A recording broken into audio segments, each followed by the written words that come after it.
Hi, today I'm here with first-time homebuyer Rachel. Rachel recently closed on her house, and I asked her if she'd be willing to share her experience with you all. Hi, Rachel. Thanks for joining me today. Hi, Kristen. Thanks for having me. You're welcome. How long have you been a homeowner? I have been a homeowner for 6 days. So I Oh, am a brand new homeowner, just 6 days. wow, that's awesome. Congratulations. Thank you. You're welcome. Why did you decide to buy a home of your own? Couple of reasons. One, I live in the Boston area and housing prices here, the market is just crazy. And so I felt like for years I've been kind of throwing money away on rent. And I felt like I really wanted to invest in something that was my own. And then also over the last year during this pandemic, when we've all been stuck at home, I just really wanted to be able to start having a place that I could really develop my own life in, that I could really comfortably do all of the things that I need to do in order to be happy and comfortable, including, working from home in my own space, being able to work out at home, have my own kitchen and space that I am able to live a full life in. And so I think combination of the rental market and what's been going on over the last year, it just really felt like the right time for me to purchase something. All right, excellent. What was the first step you took towards home ownership and why? So, kind of unknowingly, I started just looking at real estate websites and kind of signing up for alerts to look at things in the areas that I was interested in living in. And I started going to open houses with my sister and my brother-in-law who purchased a home in 2018. And they became very involved in just what, everything about home ownership. And so I kind of by proxy just ended up feeling interested. And so I think about six months or so, maybe a little bit more before I actually purchased something. I just was looking at real estate websites all the time, kind of getting to know the market and the landscape and what housing prices were looking like, and sort of just doing my own research to understand what it was that I might be getting into. And I guess that's really how it started, very unknowingly to me. Okay, all right, great. How many homes did you look at before you decided on the one that was for you? I looked at less than 10. And I think I would have probably looked at more, but the market right now is so empty. And there are so few homes on the market because everyone is just flying out of the cities and trying to purchase property and purchase homes. And so I felt this sort of rush and pressure to find something quickly and to snatch up something that came on that felt good to me. So I really looked at less than 10. I made an offer on the third place that I looked at, and I think I made 3 offers in total. Pulled one offer, and then got the third place that I had put an offer in on. Wow, that's really good because some people they look at a lot more than 10 and are Well, so lucky. and I wasn't looking at single family homes. I purchased a Okay. condo. So if I was looking at single family homes, I am sure I would have looked at many more than 10, but I was in a slightly different market. And so I was able to look at fewer. Mhm. All right, excellent. In your opinion, what was the hardest part of the home buying process? I think the hardest part was the fear of making the wrong choice, the fear that something else better was going to come along the next Mhm. week or the next day or the next month. And so um, I think just feeling like, what if this is not the one, Mhm. was this kind of constant thought that I was battling. And also the other hard piece was the pressure of properties just like disappearing super quickly. And so if you don't make a quick decision, you're probably going to lose out anyway. Mhm. And that was stressful. I didn't really enjoy that piece of it, and Mhm.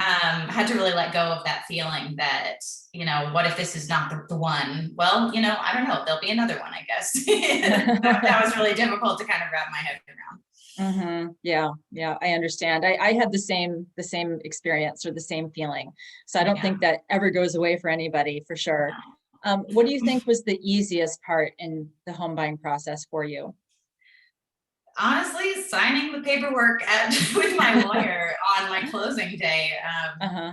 Obviously, during the pandemic, everything is slightly different. And so I went over all the paperwork the previous day over the phone, and then went to the office. They brought a tall table outside and I signed all my papers outside. Though it was over 100 pages, that was still the easiest part of the whole process. I signed, they filed electronically with the Registry of Deeds, and then I owned the place officially within like 2 hours. So definitely that was the easiest part. Wow. Wow. That's cool. So outside in the Boston Outside, area, outside 6 in days the ago snow. in Yes, February. exactly. It was Wow. cold. It was cold. How much snow is on the ground right now? We had rain yesterday, so a lot melted, but we had where I was living previously last week or 2 weeks ago, we had 20 inches on the ground. So it was a lot. Wow. Well, I can say I don't miss it. I really don't. No, well, and condo living, you don't have to do your own shoveling. So that is a benefit to purchasing a condo over a home. No shoveling for me. Yeah, that's awesome. Cool. Where did you look for homes when you were ready to buy it? You already kind of answered this, but did you solely look online, or did you look for word of mouth, or any other tips that you might give to anyone who might be watching this? Honestly, I just used, different real estate websites. And, I had family members who were keeping an eye out on things for me as well. But because I was not looking for a single family home, I was looking for a condo, there is more inventory. And so it's kind of easier to view things on those websites. And recently, all of these amazing 3D walkthroughs have been added on websites. And so it was just really easy to do comparisons, to kind of understand what costs were going to be associated with what I was purchasing. And all of these websites have built-in mortgage calculators. And so I was able to be really mindful of what the finances were going to look like, which was really important to me. As a single person purchasing a condo for the first time, being mindful of finances was one of my biggest priorities. And so using websites like that actually was really beneficial for me to understand what I was looking for ultimately. Yeah. Wow. Cool. Yeah. What do you like about, or what do you love about being a homeowner so far? Well, I'm still feeling a little stressed from, from the adjustment and from, the realization that I own a home now. But I think the excitement comes in realizing that I'm able to really build this space out to be my own. One of the exciting things for me is that I can afford it. And it's, I purchased within my means. And so I can really enjoy living here and not feel stressed about what my finances look like in terms of my mortgage and my HOA fees and my, my utilities. So I feel excited that I live in a home that I can build to be my own, but also that I can comfortably live in, that I can afford it. And I purchased in a way that was wise and smart for myself. And that's really exciting too. Yeah, that is. You should be very proud of yourself, Rachel, seriously. Because sometimes people, they overextend themselves, and then all of those great feelings go away after, I don't know, a couple months, and they have buyer's remorse, like, oh no, what am I going to do? So I think you made a really important point. It's really important to stay within your means for sure. Yeah. Yeah. Did you use a realtor to help you? I did. So I used actually the same realtor that my sister and my brother-in-law used and that my mother used when she purchased. So my sister and brother-in-law bought in 2018. My mom bought in 2019, and I used the same realtor they used. He has wonderful reviews. He is extremely communicative and attentive. He's honest and upfront about, issues that might arise. And he was very, very valuable. And I think because I was on such a short timeline in my purchasing, I didn't utilize him as much as I could have. I just literally started looking, and within 2 weeks I had put in 3 offers on places. So we didn't even get to the point where he was pulling properties for me. He was just showing me properties that I asked him to show me. But from my experiences, hearing about how he worked with my family, he was invaluable. Using him as a realtor was absolutely invaluable for them. So definitely don't recommend doing it on your own. Working with someone just to have someone walk you through the process, to answer questions you don't know the answers to be the liaison between the seller's agent and the attorneys and maybe the management company. I mean, there's so many reasons to work with an agent, because doing it on your own, you often don't know where to go for answers. So yeah, I was very grateful that I had access to that. Yeah, wow, that's great. Awesome. What advice would you give to anyone who is considering buying a home?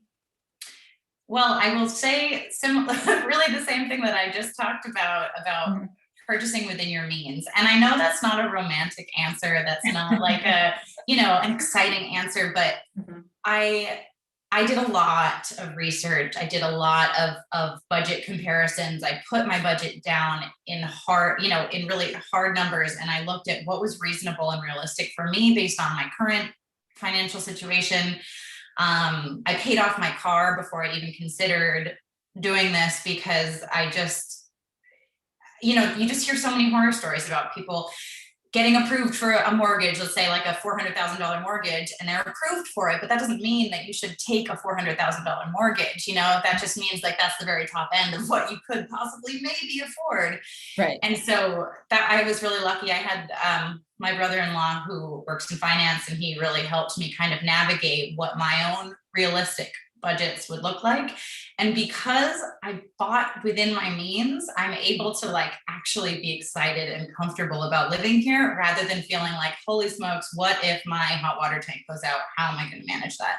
I know that I can manage and afford where I'm living. And that, again, not romantic, but that feels really good and allows me to be excited to have this home and to live here. So that's my biggest advice. Do the numbers. Don't buy something that you don't think you can afford. Make sure you can afford it so you can comfortably live and not freak out about finances. Yeah, wow. I think that's really, really great advice. Yeah. So I want to thank you, Rachael, for taking the time to allow me to interview you today. I really appreciate it. I am Kristen Brown. I am a realtor. If you are a first-time home buyer and you are ready to get the process started, or you need more information, please contact me. My number, my contact stuff is below. It's a pinned comment down below. Thank you very much and have a great day.